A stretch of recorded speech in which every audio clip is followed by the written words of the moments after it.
तो आप लोग का ये सेम 5 का जो एक्सेल का पोर्शन, मतलब same 5 TY B Com computer system जो अपना चल रहा है, एक्सेल का ये वीडियो ओके करीब करीब मेरा लास्ट वीडियो होगा, क्योंकि ये वीडियो में आपका जो क्वेश्चन नंबर 5 का जो पाइवोट टेबल का जो स्टेप्स है ना वो भी कवर करूँगा, और प्लस है ना आप लोग को थोड़ा सा ऑब्जेक्टिव्स वगैरह गाइड कर देता हूँ कहाँ से पढ़ना है, कैसे है, और क्वेश्चन आंसर कहाँ से कवर करना है, क्योंकि वो ऐसी चीज़ है ना कि आप लोग को मैं गाइड कर दूंगा, आप लोग पढ़ लोगे, आप लोग को मार्क्स मिल जाएगा। मैं सामने से बोल रहा हूँ। मैंने आपको पहले बोला था अपना फोकस क्या रहेगा, क्वेश्चन नंबर 3, 4 और 5 वो मैंने कवर करा दिया।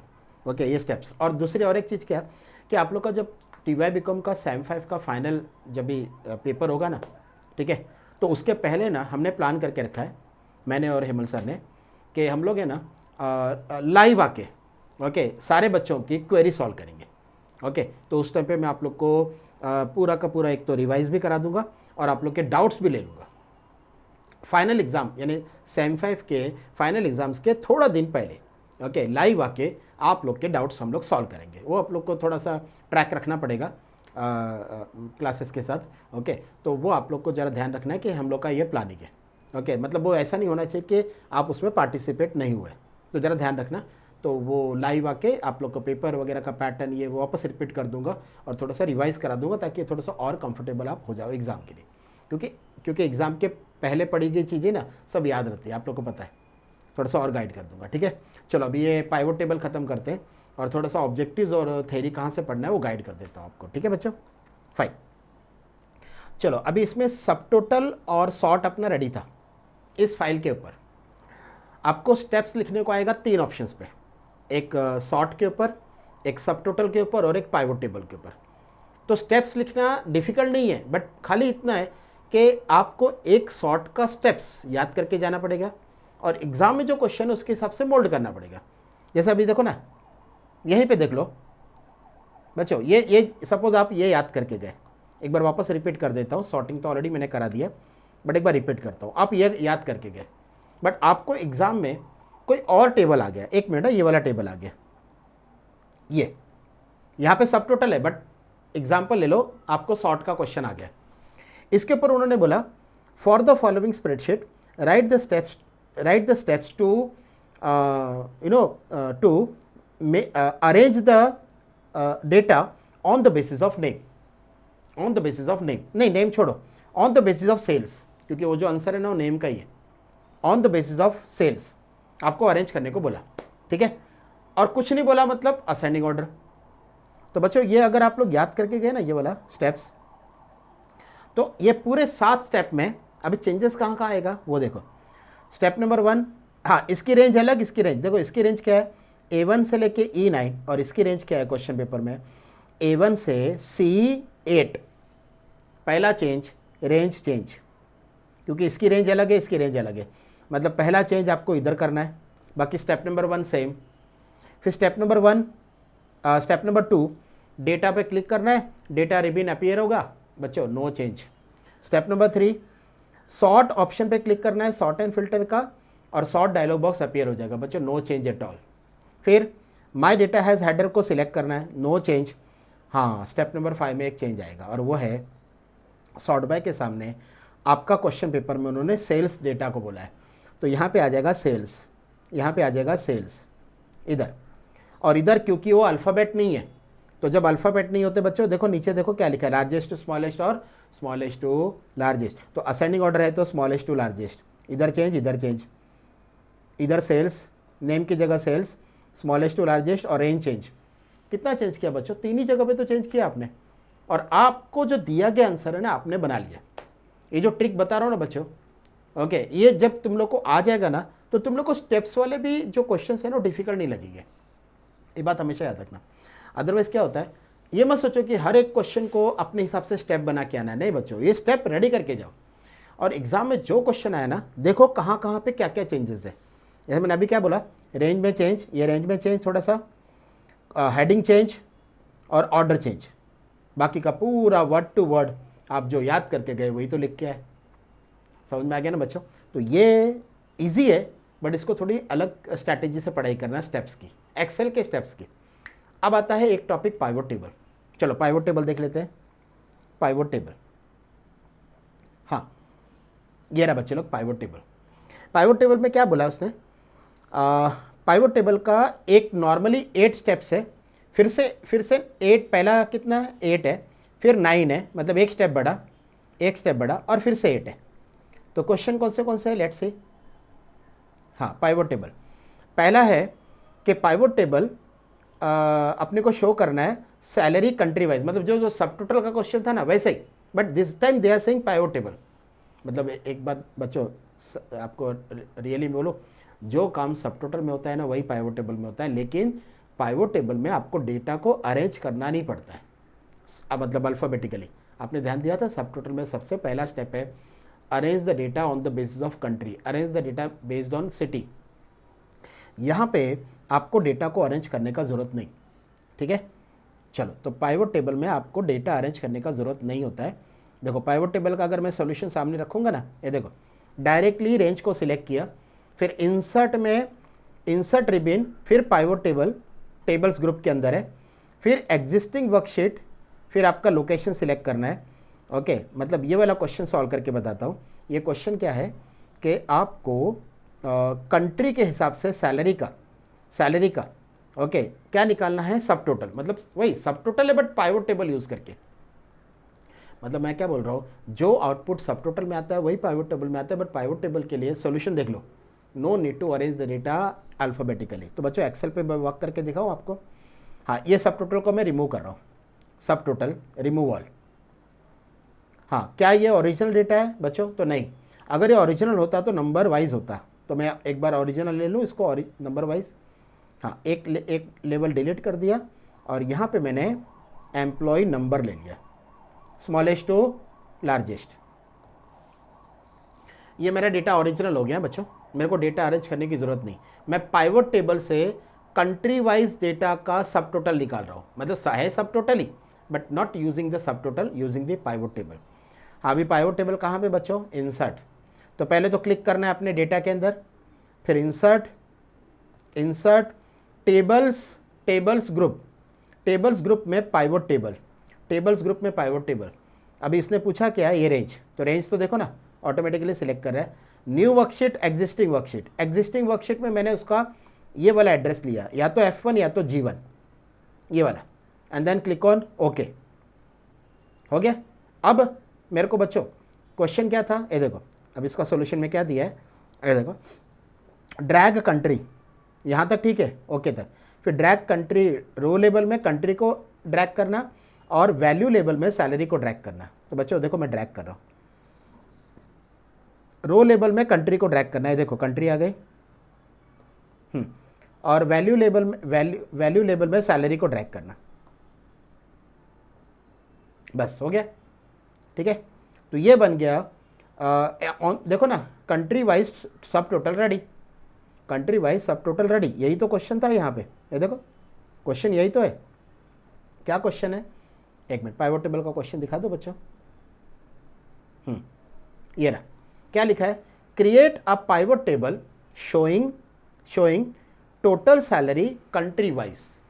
देखो क्या लिखा है, create a pivot table showing total salary country wise. कौन से सेल में? F1, बट यहाँ पे मेरा सॉल्यूशन जो है वो F1 में नहीं आया, G1 में आ गया। तो F1 को सिलेक्ट करूँगा तो F1 में टोटल आएगा, देखो इंडिया टोटल। अब इसके लिए मेरे को सॉर्ट करने की ज़रूरत पड़ी नहीं, मैंने सॉर्टिंग किया, इसको नहीं सॉर्टिंग किया, फिर भी मेरा बराबर उसने 2 ग्रुप बनाए, इंडिया का और USA का, और उसका टोटल दिखाया, और टोटल दिखाने के बाद इवन ग्रैंड टोटल भी दिखाया।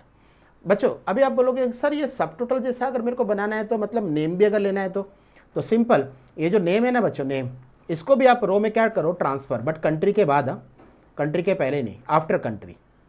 देखो नेम भी आ गया ना, मतलब इंडिविजुअली रिकॉर्ड्स का डेटा भी है, भावेश, अजय, दीपक, परेश, और टोटल सैलरी भी है। खाली फ़र्क पता क्या है, सब टोटल में टोटल्स नीचे की तरफ थे, यहाँ पे टोटल्स ऊपर की तरफ है, बट फ़र्क नहीं पड़ता है। ये पाइवट टेबल का रिजल्ट है, इसके पहले हम लोगों ने जो लिया था वो सब टोटल का रिजल्ट था बच्चों। तो ये रहा आप लोग का पाइवट, मतलब और एक अच्छी बात पता है क्या है, पाइवट टेबल के लिए no need to arrange the data in ascending order. बच्चे लोग आप लोग को ऑब्जेक्टिव्स में क्वेश्चन आ सकता है, क्या पाइवट टेबल में डेटा को सॉर्ट करना पड़ता है before executing pivot table? No. अगर यही क्वेश्चन आपको ये पूछा कि सब टोटल में क्या डेटा को अल्फ़ाबेटिकली अरेंज करना पड़ता है असेंडिंग ऑर्डर या डिसेंडिंग ऑर्डर में, तो आप बोलने का yes, you have to arrange the data first and then only it is possible to take the sub totals separate. Correct ना? तुम लोग समझ गए बच्चे लोग? ओके, तो ये है आप लोग का पाइवट टेबल का एक क्वेश्चन। अभी दूसरा क्या बोला उसने, लेट्स सी। दूसरा क्वेश्चन बोला है पाइवट टेबल में, create a pivot table showing average salary, total salary नहीं, एवरेज सैलरी। तो बच्चों यही रिजल्ट में मैं आपको एवरेज सैलरी चेंज करके बताऊँ, ये टोटल है, मेरे को एवरेज सैलरी चाहिए। तो फिर ये जो वैल्यू है ना, वैल्यू, इसमें जो सम ऑफ सैलरी है ना, you have to click on the drop down arrow, value field setting, value field setting, sum की जगह पे क्या लेना है, एवरेज, सम की जगह पे क्या लेना है, average, and click on okay. बच्चों लोग सामने एवरेज आ गया, देख लो, मैंने और कुछ भी नहीं किया, सामने एवरेज आ गया। ओके, अभी यही चीज़ आपको सॉल्यूशन में भी दिख जाएगी, देखो इधर, अगर आप ये देखोगे ना सॉल्यूशंस किसका, पाइवट टेबल का, ये देखो वैल्यू फील्ड सेटिंग, देखो बच्चों इधर दिख रही है, देखो drop down arrow of sum of the salary, फिर वैल्यू फील्ड सेटिंग पे जाना और उधर क्लिक करना किसके ऊपर, एवरेज के ऊपर, एंड क्लिक ऑन ओके। तो देखो यहाँ पे क्या लिखा, on the left the completed pivot table is displayed. आपने जो अभी पाइवट टेबल को चेंज करके बनाया वो उसने क्या कर दिया, डिस्प्ले कर दिया। हाँ, अभी एक और पाइवट टेबल है जहाँ पर कंट्री और सिटी, देखो ना क्या लिखा है, कंट्री और सिटी दोनों का, जैसे नहीं सब टोटल में भी था कंट्री वाइज भी और सिटी वाइज भी, तो अगर उसका आपको सब टोटल चाहिए, कंट्री का भी और सिटी का भी, दोनों का सब टोटल, तो बच्चे लोग इधर देखो, पहले click on okay, pivot table fields appears, फिर ड्रैग द कंट्री, देखो रो लेबल, और drag the city row label, मतलब कंट्री और सिटी दोनों को ड्रैग कर दो। बच्चों इसको चेंज कर लेते हैं ना, इसमें जो नेम्स है ना, नेम्स उसको निकाल देता हूँ, मतलब यहाँ से मैं नेम को ऑफ कर देता हूँ और सिटी को कंट्री के नीचे ड्रैग कर देता हूँ, बस हो गया ना। अभी यहाँ पे लेकिन एवरेज आया क्योंकि सम नहीं है ना, तो सम के लिए मेरे को क्या करना पड़ेगा, इसको चेंज करके वैल्यू फील्ड सेटिंग सम। ये क्या हो रहा है पता है बच्चों, ये मेरे को हर एक सिटी का भी टोटल दे रहा है और हर एक कंट्री का दे रहा है, मतलब ये सब टोटल जैसा ही है। हाँ, बट पाइवट टेबल है क्योंकि इसके लिए आपको सॉर्ट करने की ज़रूरत नहीं।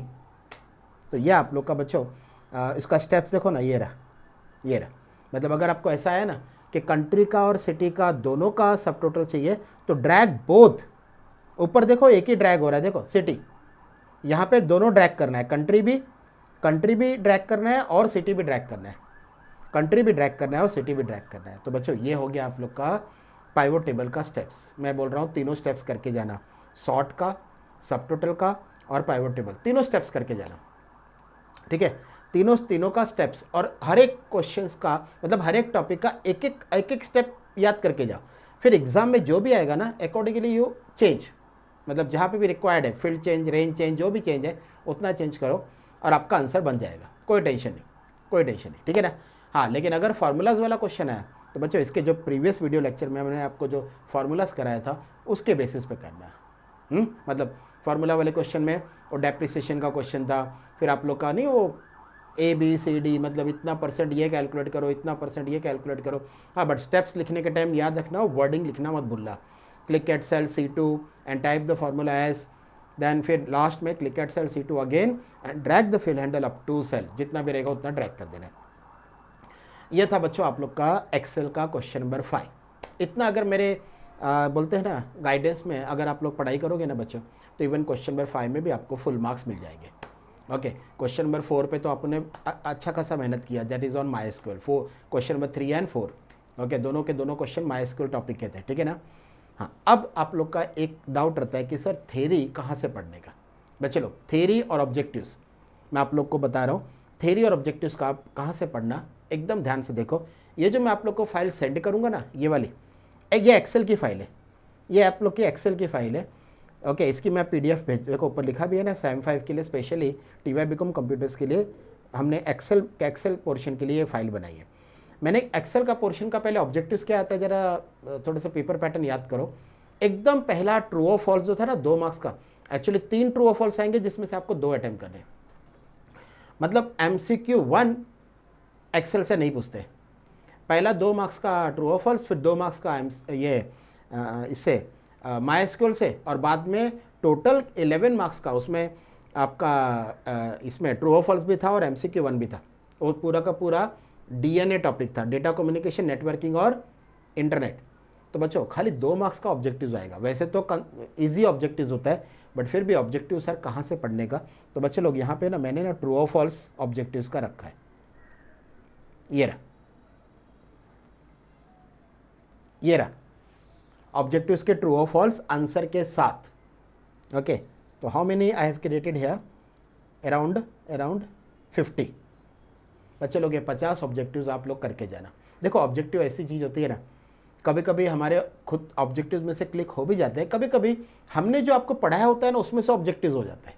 सी conceptually if you are clear ना, तो ऑब्जेक्टिव का आपका टेंशन खत्म। मैं तो ऐसा भी बोलूँगा कि अगर आप एक्सेल में एक्सपर्ट हो, मैं जितना पढ़ा है, जितने भी फंक्शंस कराए, जितने भी फार्मूला सॉल्व कराए, जितने भी स्टेप्स आपने सीखे, इफ़ यू आर कंफर्टेबल ना, ऑब्जेक्टिव साथ में हो ही गया, बट फिर भी बच्चों को कॉन्फिडेंस आता है कि सर कुछ अलग से ऑब्जेक्टिव्स आपने बना के दिया है। यस बच्चों, 50 objectives I have made with the solution. आपके 2 मार्क्स का कॉन्सेप्ट हो जाएगा रेडी। ये तो हुआ एक्सेल के ऑब्जेक्टिव्स का। अभी माई स्कूल का क्या, तो बच्चे लोग माई स्कूल की फाइल ओपन करके दिखाता हूँ। फाइल ओपन, ये रहा माई स्कूल। माई स्कूल का कौन सा ऑब्जेक्टिव आता है आपको पता होना चाहिए, MCQ 1 करेक्ट आंसर, और वो भी कितने मार्क्स का, 2 मार्क्स का। तो लास्ट में ना बच्चों ये पूरे जितने भी आपको मिल जाएंगे, इसका PDF मिल जाएगा। ये सब हमने सॉल्व किया क्लास के अंदर, क्रिएट टेबल वगैरह के, ठीक है। ये फंक्शन भी सॉल्व करा दिया, ये सारी क्वेरी सॉल्व करा दी मैंने आपको क्लास के अंदर ही, ये वीडियो लेक्चर्स के अंदर। हाँ, ये रहा ऑब्जेक्टिव 1 करेक्ट आंसर, और मैंने ना अंडरलाइन कर दिया जो सॉल्यूशन है ना, मतलब आंसर है ना उसको अंडरलाइन। जैसे एग्जांपल, डेटाबेस कंटेन 1 और मोर टेबल्स, ठीक है ना। फिर टू इंडिकेट, देखो ये वाला क्वेश्चन एग्जाम में पूछते हैं। देखो क्या बोला है, 5 इंटीजर और 2 डेसिमल, मतलब 5 डेसिमल के पहले होना चाहिए, 2 बाद में होना चाहिए। तो बच्चों 5 + 2 कितना, 7, तो 7,2 डेसिमल, देखो आंसर देख लो 7,2। अभी मैंने जब भी आप लोग को क्रिएट टेबल सिखाया, ओके, क्रिएट टेबल सिखाया, तभी ये वाला लॉजिक सिखाया था। तो जब आपको कॉन्सेप्ट क्लियर है तो ऑब्जेक्टिव्स अपने आप क्लियर हो जाते हैं।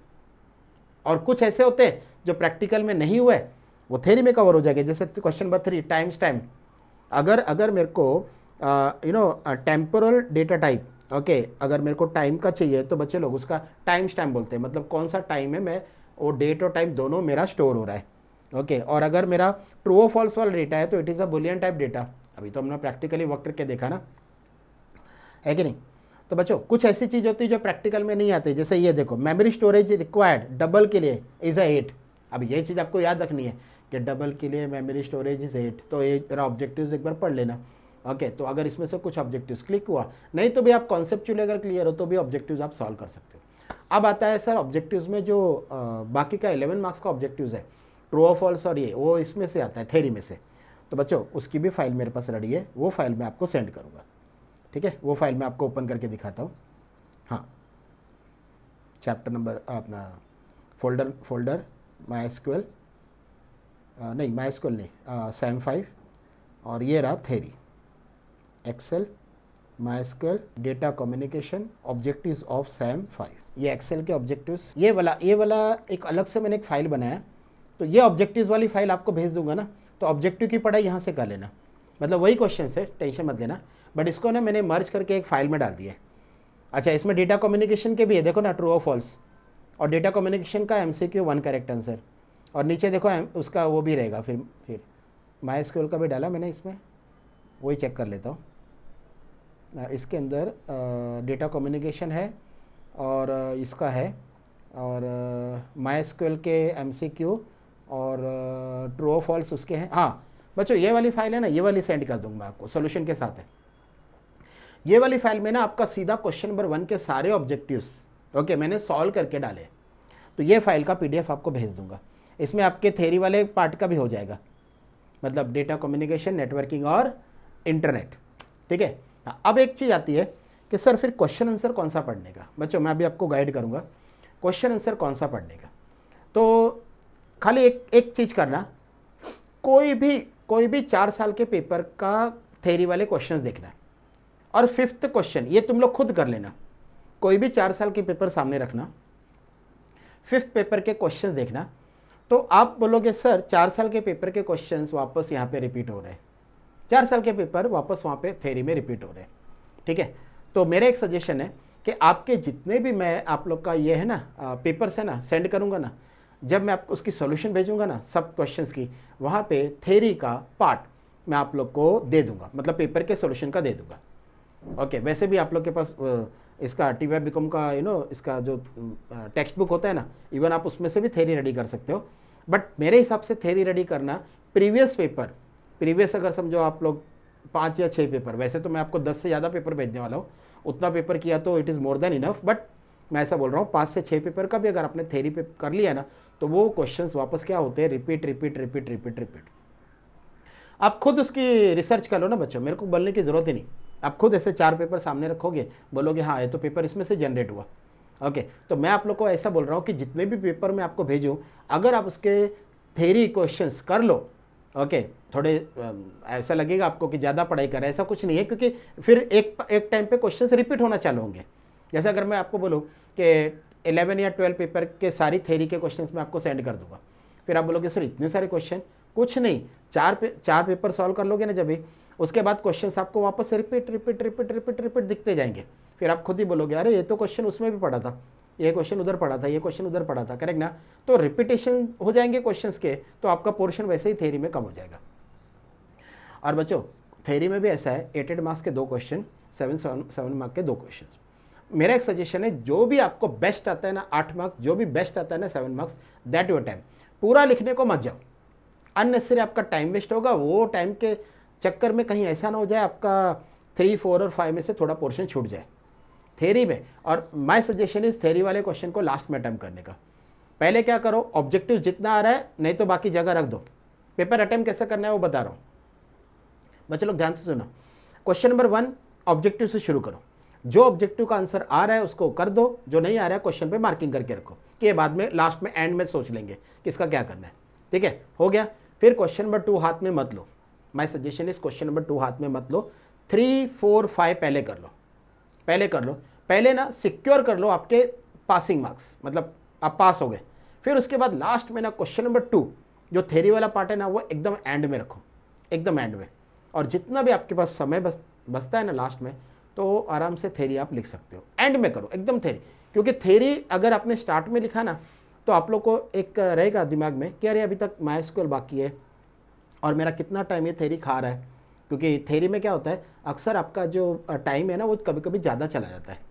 तो मेरा एक सजेशन है थ्योरी वाले टॉपिक को लास्ट में करने का। वापस एक बार बोल रहा हूँ, पहले ऑब्जेक्टिव से स्टार्ट करो, फिर क्वेश्चन नंबर 3 ले लो, 4 ले लो, MySQL पहले कर लो, फिर एक्सेल कर लो, और लास्ट में जितना टाइम मिलता है ना बच्चों, 2 क्वेश्चन, एक 8 मार्क्स का और एक 7 मार्क्स का थ्योरी का अटेम्प्ट करो। इस तरह से अगर आप लोग ये करोगे ना पेपर अटेम्प्ट, तो बच्चों बहुत अच्छे मार्क्स आएंगे, मैं बोलता हूँ। बट उसके पहले आप जितने भी वीडियोस मैंने आपको दिए उस हिसाब से आप लोग एकदम पढ़ाई कर लो। और एग्ज़ाम के पहले, SAM 5 के फाइनल एग्ज़ाम के पहले हम लोग का ये प्लान है कि आप लोग को हम लोग गाइड करें। अब मैं लाइव आऊँगा, आप लोग लाइव अपने डाउट्स मेरे को पूछना, मैं आप लोग को क्लियर करूँगा, ठीक है बच्चों। तो ये था अपनी जर्नी, TY BCom SAM 5 की जर्नी। SAM 6 का बाद में प्लान करेंगे, जब तुम लोग आगे पास होके चले जाओगे तभी अपना प्लानिंग करेंगे कि SAM 6 का क्या करना। बट फिलहाल ये थी अपने टोटल, बिकॉज इसमें ना बच्चों फिर बहुत ज़्यादा भी वीडियो लेक्चर्स में बनाऊंगा ना, तो आप लोग थोड़ा सा बोर हो जाते हो।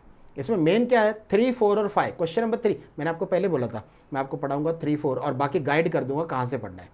तो अपना मेन फोकस था बच्चों ये पूरी जर्नी का क्वेश्चन नंबर 3। और मैं आपको बोलता हूँ क्वेश्चन नंबर 3 ईजी है, बट 4 इतना ईजी नहीं है।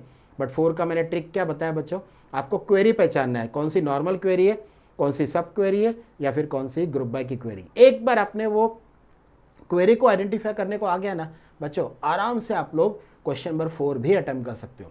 और क्वेश्चन नंबर 3 और 4 अगर हो गया तो फिर अपना क्वेश्चन नंबर 5 में एक तो फंक्शन हैंडल कर लेगा, और एक आप स्टेप्स पढ़ लो 3 टॉपिक के, सॉर्ट के, सब टोटल के और पाइवट टेबल के, और साथ में कुछ फार्मूलाज वाले क्वेश्चंस मैंने आपको सॉल्व करके बताए। प्लस तुम लोग बाकी के पेपर में जब सेंड करूंगा ना, बाकी के पेपर आप थोड़ा सॉल्व कर लेना। प्रैक्टिस थोड़ी चाहिए ना बच्चों, प्रैक्टिस करोगे उसके बाद जाओगे एग्जाम देने तो आप बोलोगे एकदम कंफर्टेबल फील हुआ। ठीक है बच्चों, तो ये थी अपनी journey TY BCom computer SAM 5 की जर्नी। ठीक है, अगर आप लोग को ये बच्चों ये वीडियो लेक्चर्स का हेल्प मिलता है तो आप लोग कमेंट करो, क्योंकि कमेंट करोगे तो हमको पता चलेगा कि बच्चों की कहाँ डिफ़िकल्टीज आ रही है और बच्चों को और क्या चाहिए। ओके आप लोग कमेंट करते रहो। ओके कुछ भी अगर आपको अच्छा लगता है तो उस हिसाब से कमेंट करो, और कोई अगर नहीं भी चीज़ आपको कुछ एक्स्ट्रा भी चाहिए तो आप कमेंट करो, अकॉर्डिंगली हम लोग प्लान करेंगे। ओके मतलब कुछ ऐसे वीडियो बना के फिर आपको हेल्प कर देंगे वो चीज़ का। आप लोग कमेंट करते रहो ताकि हम लोग को सारे कमेंट पढ़ें और पढ़ने के बाद पता चले कि बच्चों को कहाँ पे क्या डिफ़िकल्टीज आ रही है। ठीक है बच्चों, तो वो जरा थोड़ा कनेक्टिविटी रखो, और फिर फिर वो कमेंट से क्या बेनिफिट होगा पता है, आप कमेंट करके रखोगे ना तो लास्ट में जब मैं आप लोग का लाइव लूँगा ना तो मैं वो कमेंट के हिसाब से प्रिपेयर होकर आऊँगा कि बच्चों का ये ज़्यादा करके कमेंट है तो मेरे को कमेंट के हिसाब से बच्चों को गाइड करना है। तो मैं क्या करूँगा पता है, वो तैयारी करके आऊँगा उस हिसाब से कि हाँ ये बच्चों का ये कमेंट था, सो अकॉर्डिंगली मेरे को ये चीज़ पे बच्चों को गाइड करना है। ठीक है बच्चों, तो ये था आप लोग का TY बीकॉम कंप्यूटर्स का सेम 5 का द एंटायर वीडियो लेक्चर की सीरीज़। तो all the best for your बच्चों पढ़ाई, और पढ़ाई के बाद फिर इवन एग्ज़ाम। ओके एग्ज़ाम के पहले एक बार फिर से हम लोग मिलेंगे और मैं आपका डाउट सॉल्व कर दूंगा। ठीक है बच्चों, चलो बाय बच्चों, बाय, टेक केयर।